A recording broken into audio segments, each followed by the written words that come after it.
Hello, আশা করছি সকলে ভালো আছেন। গত সপ্তাহে চট্টগ্রাম এলজিইডি ল্যাব কর্তৃক কয়েকটি সড়কের পরিদর্শন ছিল বাঁশখালীতে। এটি একটি সড়কের ডিসিপি টেস্ট এবং বালি এবং খোয়ার পরিমাপের কিছু ভিডিও শেয়ার করছি, সাথে জনস্বার্থে কিছু বিষয় শেয়ার করছি।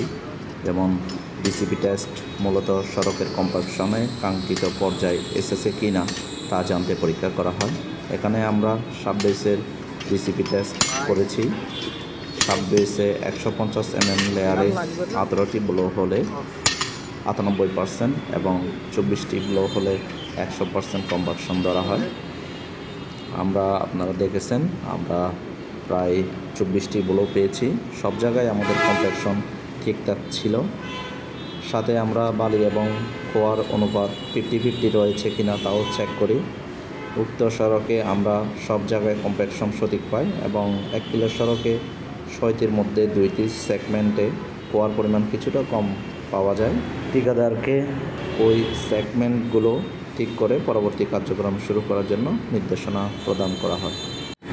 উক্ত সড়কে মেজারমেন্টের সময় নেওয়া কিছু স্থির চিত্র আপনাদের সাথে শেয়ার করছি। রাস্তা সম্বন্ধে কোনো কিছু ইনফরমেশন জানার থাকলে আপনারা কমেন্টে জানাবেন। ধন্যবাদ সবাইকে।